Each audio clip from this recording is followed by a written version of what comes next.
Hello, everyone. I'm Kerry George with CIBN TV on YouTube, and you can find us at thecibn.com on the internet. I am here today with a special guest to talk about how to be bold in business and why you would want to do that. So you are going to want to stay tuned with us right now.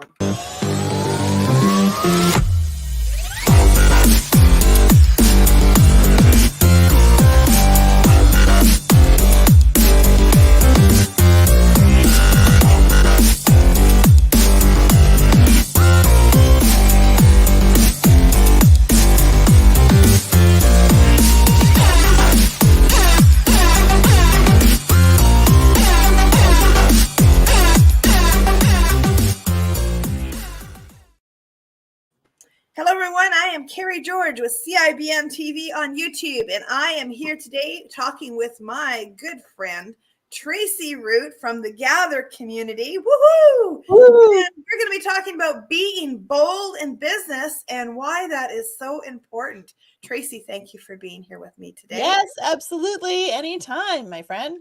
Awesome. So you've made this your signature talk about being bold in business. So tell me, what does that mean to you to be bold in business? Yeah, well, I have. In fact, I've been talking about being bold for women in business for a couple of years now. And the reason that came about is because, when I was back in the corporate world, I've been coaching for 11 years, but for a couple of decades before that, I had bosses and clients who would be like, "You are too loud. Like, you need to be quieter in the office." And I was really embarrassed because I wanted to, look professional and, I was younger and I wanted to be successful and be seen as someone that they could rely on. And to them, that meant being something different than what I am at my core and who I am as a person.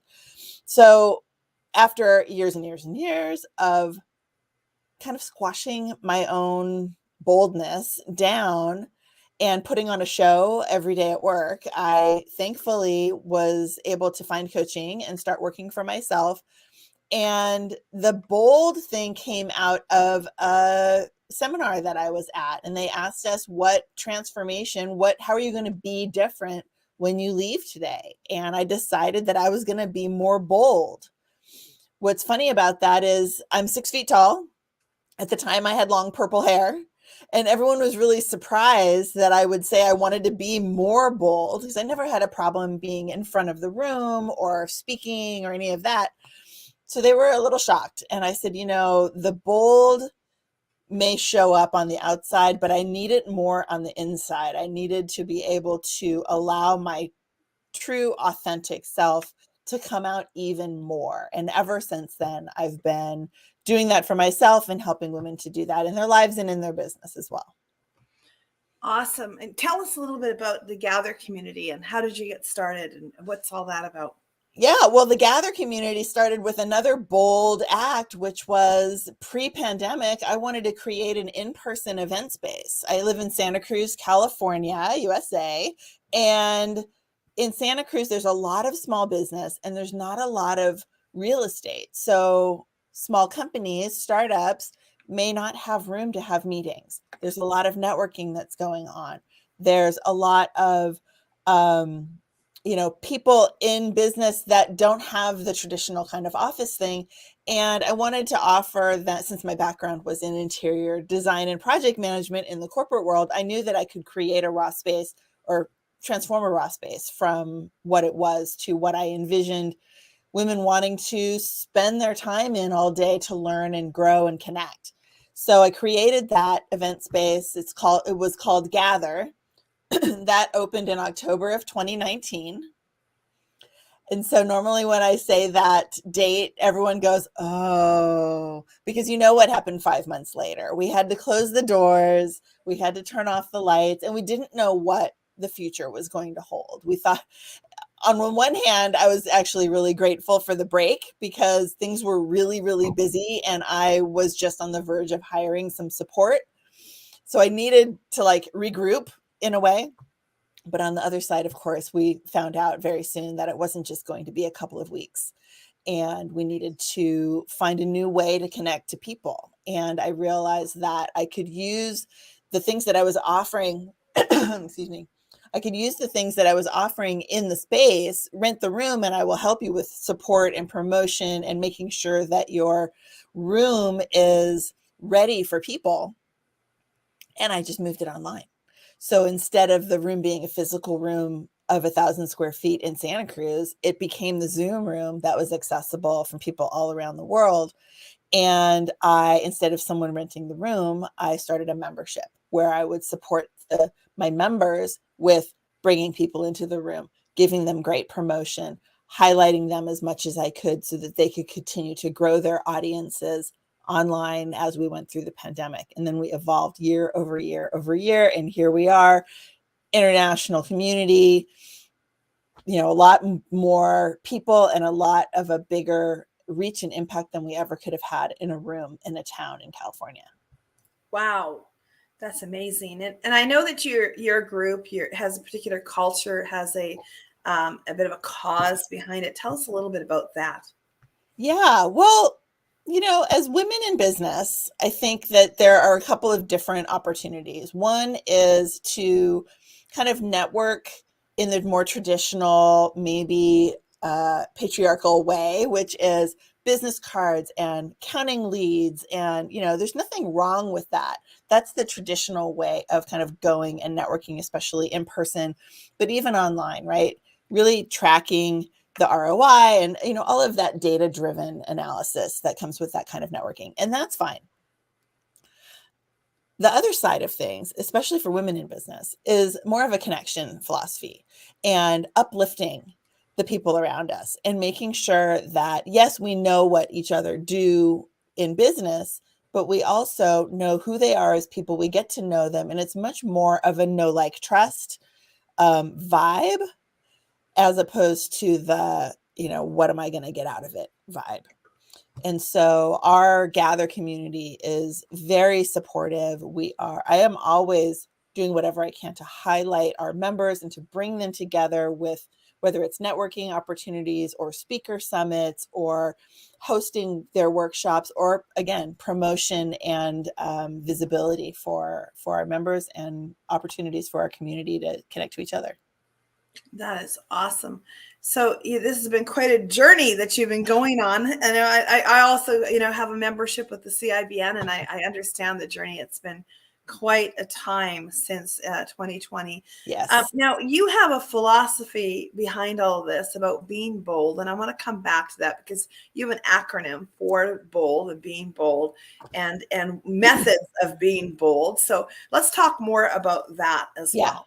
Well, I always tell people whenever I speak on this, whether it's a speech or doing a workshop or a class, I always say, I grew up in Silicon Valley, so everything I do is an acronym. And as a speaker, it's very supportive. It makes it so I don't have to keep notes.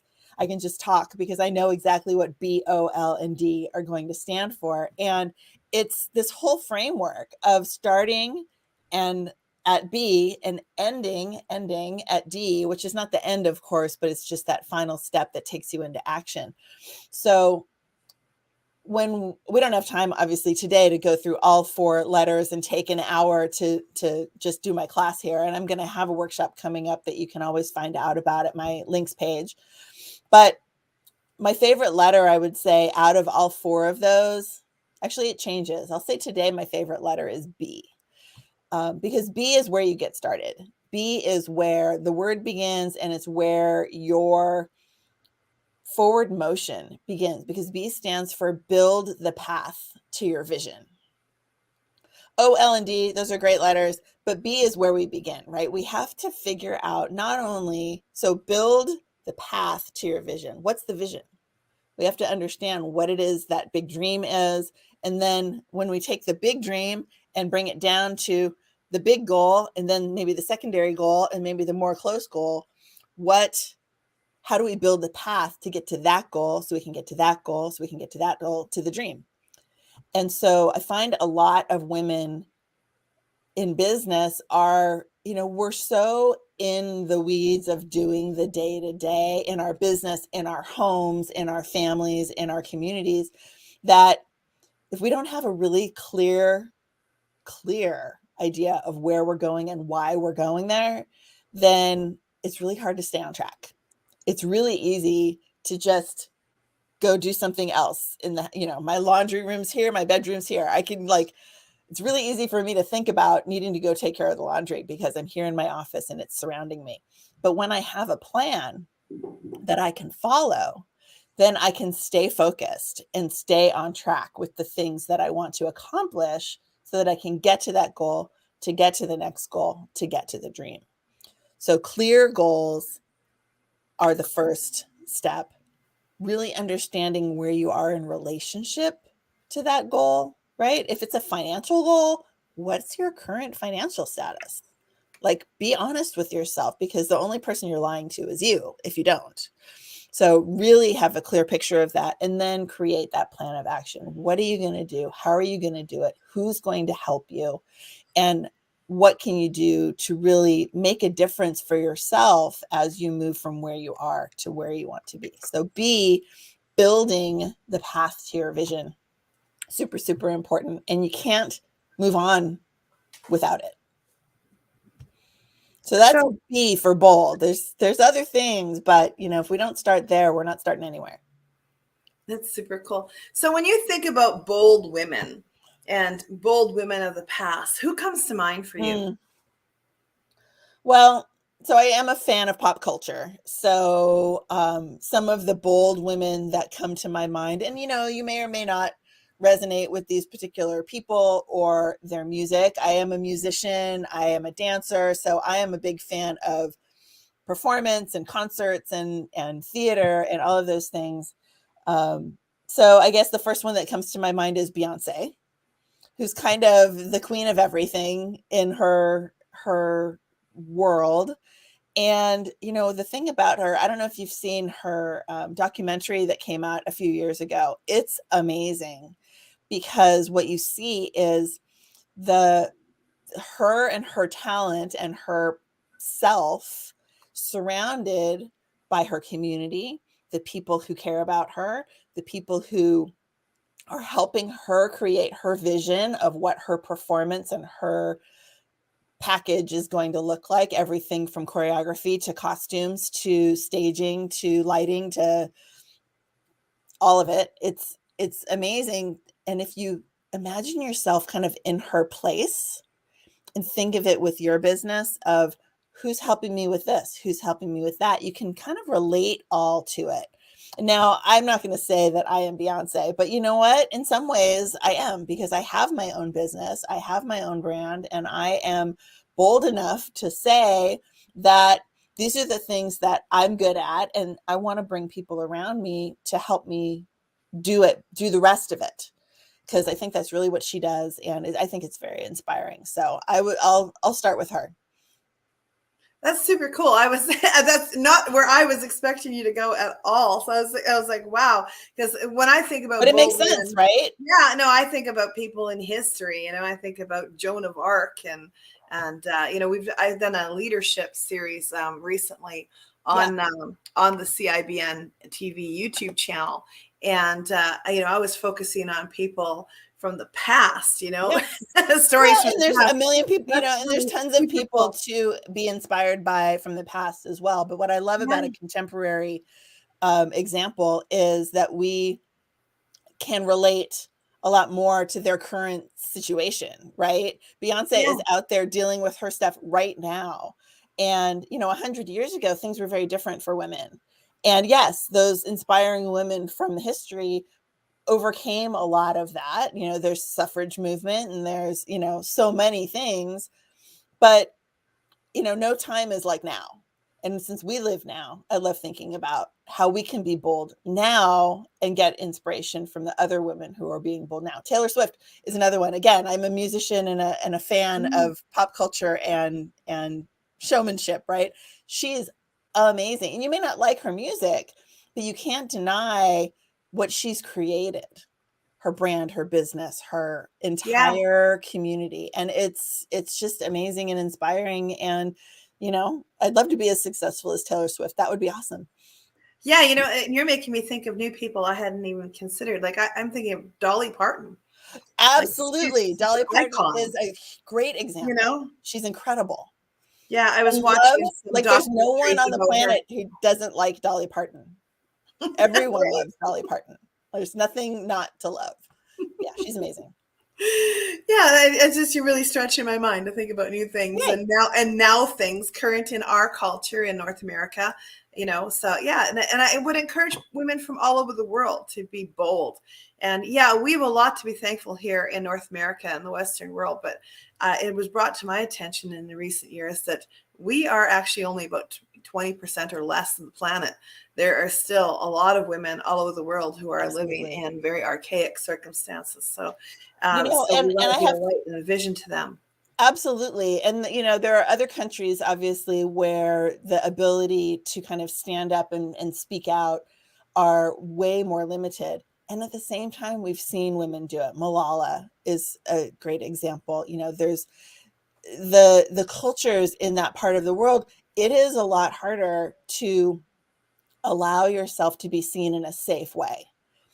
But find one little thing, right? Do one thing, and maybe it's within your family, and maybe it's just I don't know. I don't want to give I love examples that because I too. don't I want to love that assume too. No, things, but there's yeah. so much Well, I that think that women influence the world through our families first and foremost, absolutely, and the absolutely. men and the women that we raise up as a result of being part of our leadership can Yep. have a huge impact on the world around us, no matter where we live.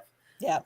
Yeah. Yeah, and you Mm. know, I mean, there's a lot of women out there who don't have children, to all totally fine, but there's also a lot of us moms who can really relate to each other, especially as we're in different seasons with the ages of our kids. My kids are teenagers, 14 and 17, and when I meet a woman who has kids maybe who are younger, and they're struggling, I love that I'm able to help them just by understanding where they're at.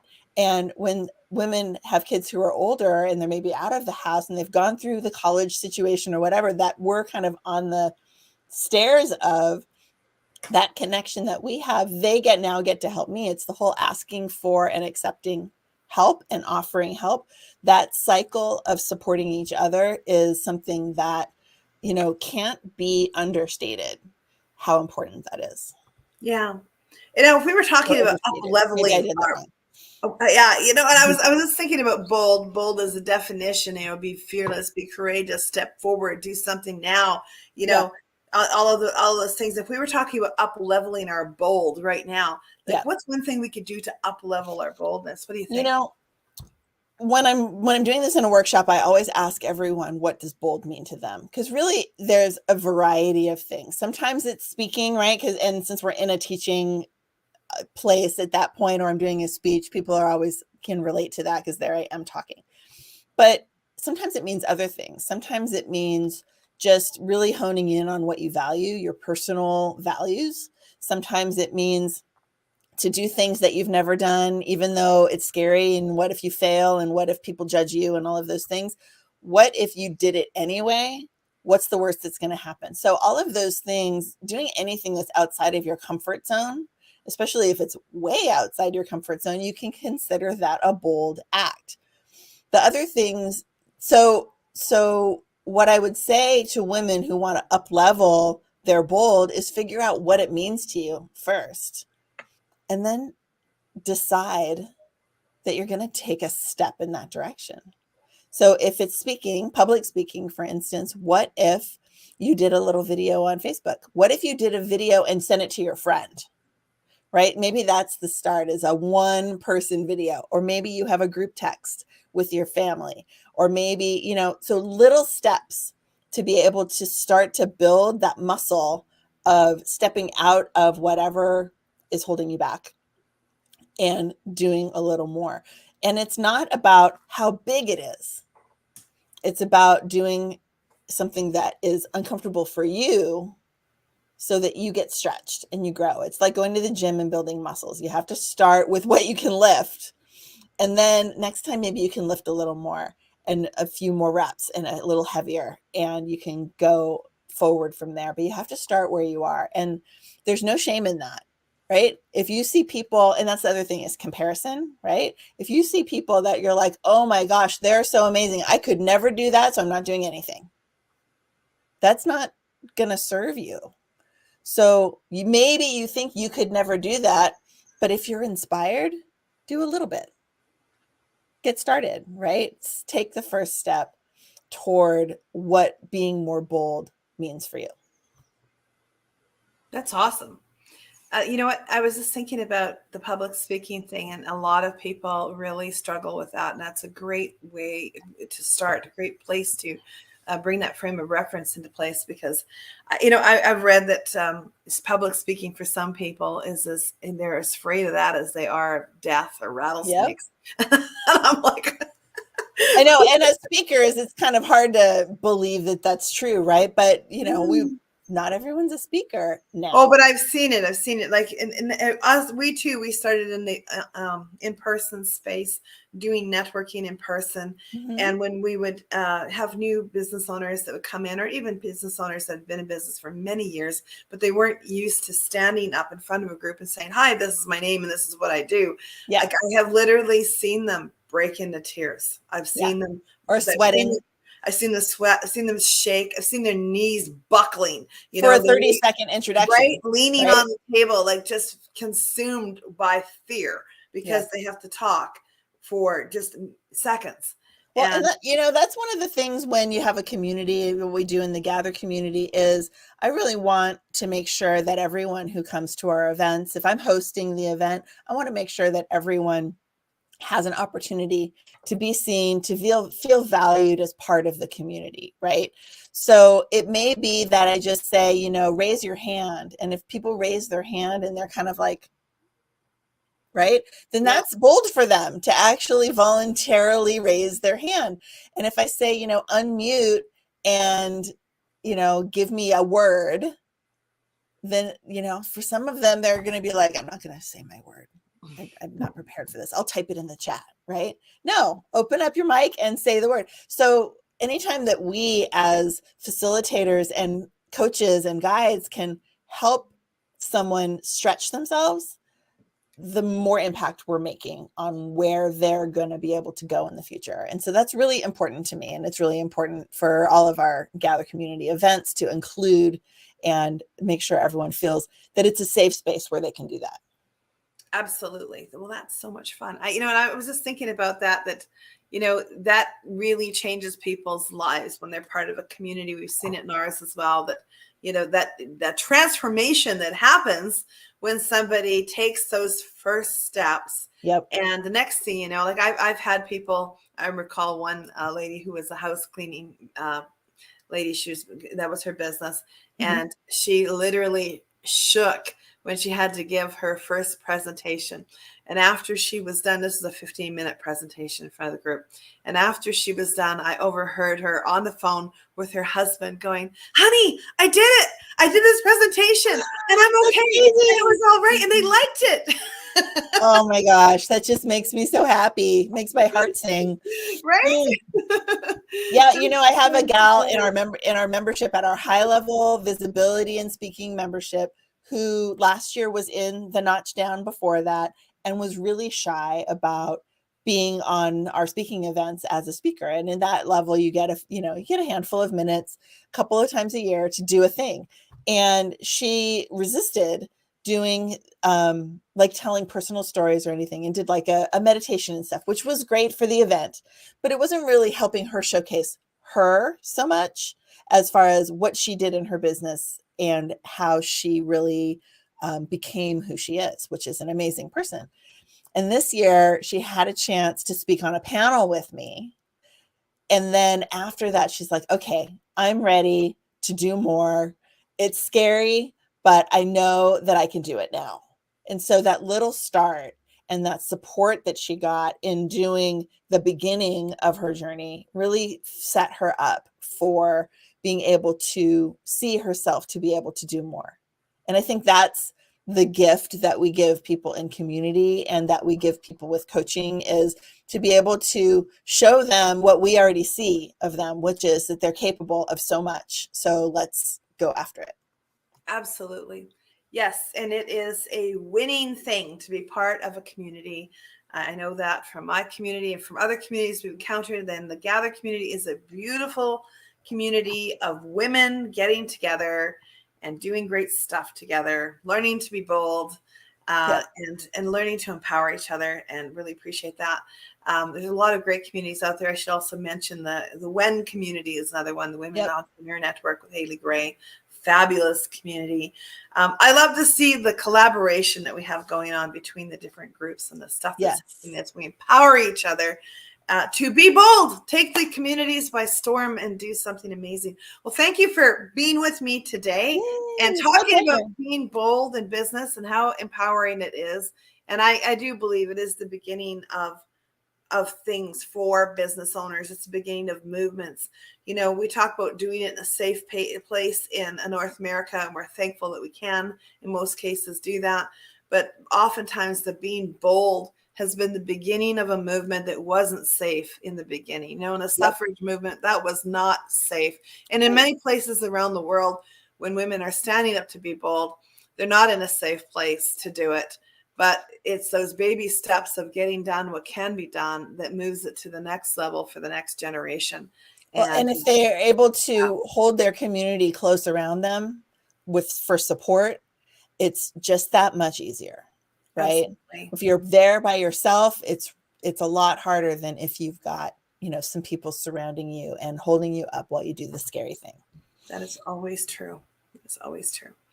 All right. Well, thank you so much for sharing with us. And it's a pleasure. And we will be back again. And by the way, if you're watching this today, we got lots of great videos for you at CIBN TV on YouTube. And we would encourage you to go there. We've got a great series there called Women in Leadership. And that is actually in our playlist if you're looking for that. So have a great day. And we're looking forward to seeing more of everybody in the future. Thanks, Kerry.